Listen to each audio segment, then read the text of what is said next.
What's up, guys? Andrew Cooper here, lead NFL analyst at Fantasy Alarm and your reigning FSWA Football Writer of the Year. And today we're talking about my very favorite position, the tight end position. We've already hit on running backs and wide receivers. We'll get to quarterbacks. We're looking at best ball values. And I want to jump in, give you some guys I like, maybe even give you a little bonus, and we'll see if we can win some leagues here. I'll tell you what, this year, more than ever, I actually like some of the earlier picks. Usually I'm the late round yin and yang tight end guy. This year, I like some of the values going early. You need 2 to 3 guys. If you take somebody early, maybe only two. If not, you load up later. We'll probably do a video on last round super sleepers. But these are my favorite values so far. And we'll start at a guy that's going very near the top, but not far enough. George Kittle. This guy is going tight end 3 now, but he's going a distant tight end 3 with ADP 50. You watch guys like Sam Laporta go 15 overall, you Trey McBride going pick 20, and then no one takes another tight end for a while. I think George Kittle should be going closer to that range. This is a guy who historically has always been better in best ball and in standard leagues than he has in PPR because he can be kind of hit or miss at times.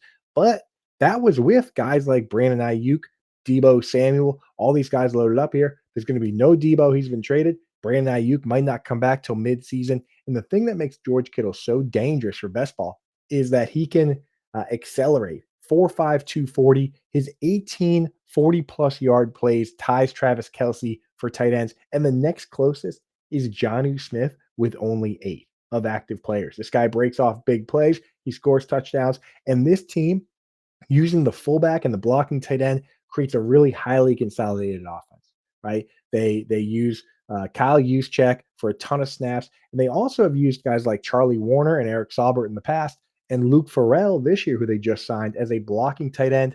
That gets the wide receiver 3 out of the game. It's going to be really highly consolidated, and it's guys like Juwan Jennings, Ricky Pearsall, Christian McCaffrey coming off the double Achilles tendonitis.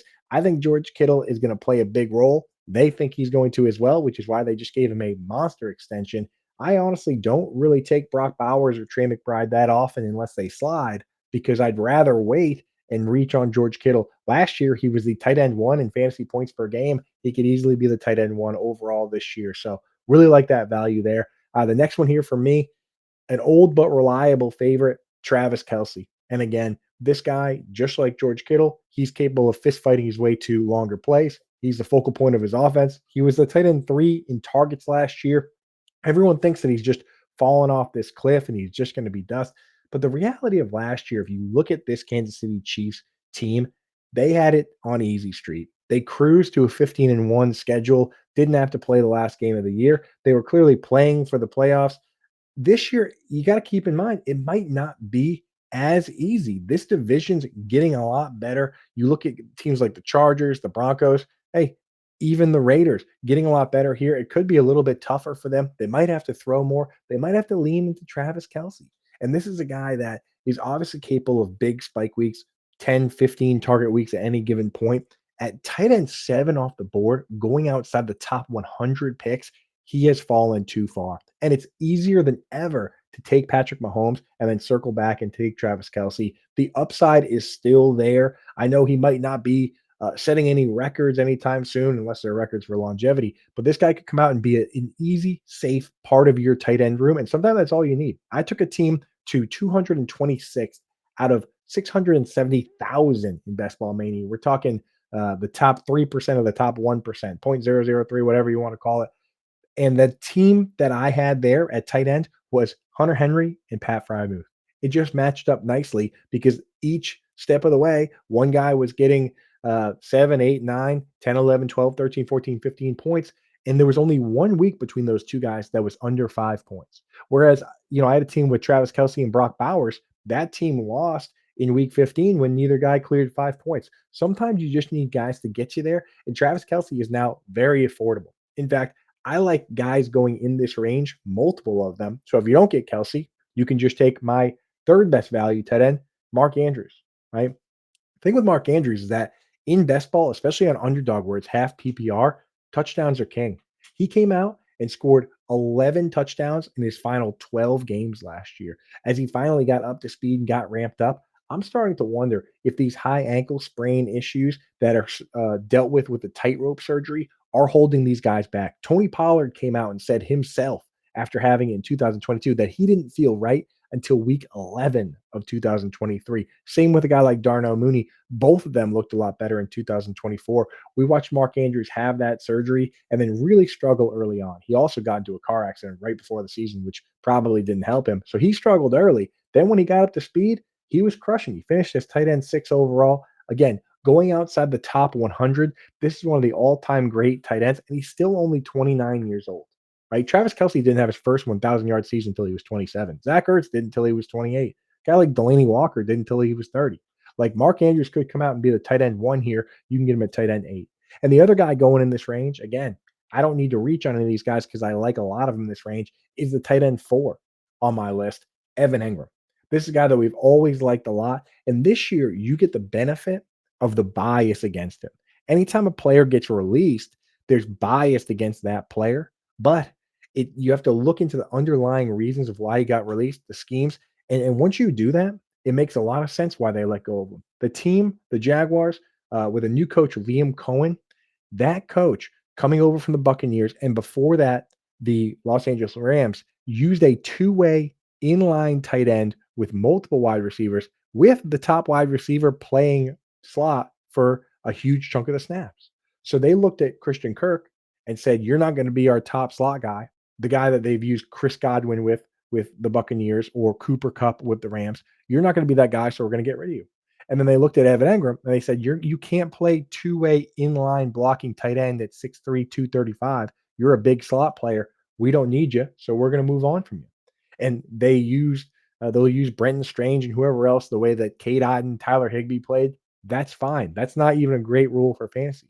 What is a great rule for fantasy is playing as the big slot joker tight end for Sean Payton, a role that guys like Jimmy Graham have played in the past, where he's basically just going to be playing out of position. That's what the Joker role means. So he gets to line up at wide receiver, split end, slot, whatever, and be the number 2 target on the team behind Cortland Sutton.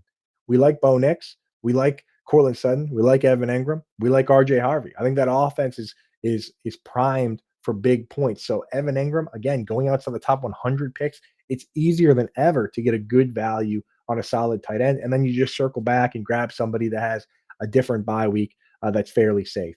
Now, I'll talk about some safe pairings and stuff in another video. We're going for upside here. So after those first group, I can give you some later going guys. Number 5 on my list here, Mason Taylor. And again, this wasn't even a guy I was necessarily in love with in Dynasty because in college he blocked on 60% of his pass play. 60%. He was in line for 70% of his snaps, blocked on 16% of his pass plays. And that is not always the best profile. Sometimes those guys can be blocking tight ends in the next level, but he's a very athletic guy. Obviously, his dad is Jason Taylor, his uncle is Zach Thomas. He landed at a team where there were targets available. That's the biggest thing for us. He landed at a team where it's Garrett Wilson and Brees Hall, and then who?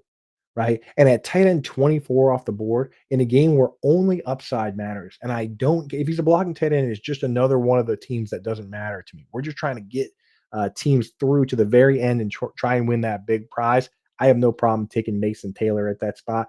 Anyone that you can create a narrative on how they can be a top 2 target on the team or how they can have highly consolidated targets, go for those guys. And Mason Taylor is just an unproven, unknown commodity, the mystery box. Perfect to take a stab on him to see if maybe they do use him at wide receiver, big slot, and he can end up being, a 100 target guy as a rookie. And you know what? We have a little extra time here, so I'll give you one bonus one. One last bonus one. It's also a rookie, and I'm looking at the Seattle Seahawks. Now, Clint Kubiak's coming in. He's bringing the fullback Robbie Oots.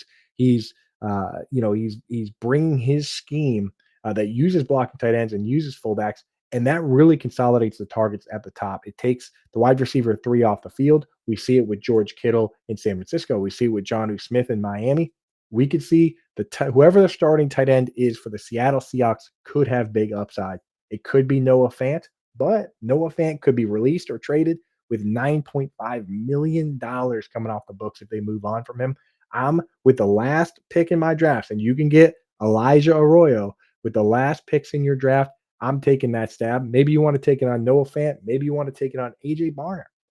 We don't really know who's going to start for this team, but I like taking a shot on that spot because we've seen guys like Jonnu Smith last year bust out in a big way in that role if things pan out perfectly. So that's the way I'm looking at it. I'm coming through.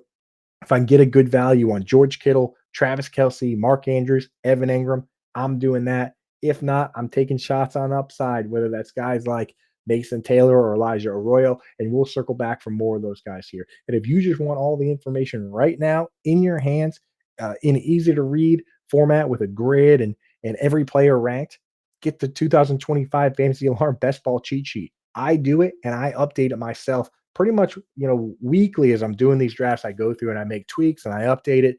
Go and check that out. You can either grab a copy of that for free if you're a Fantasy Alarm member already, or you can grab it as a standalone product, 14.99, and just get all our insights that we're using to dominate these leagues. And I drafted straight off this sheet last year when we made it to the last day of Best Ball Mania and made thousands of dollars. So thank you guys for checking this out. Good luck out there in those best ball streets.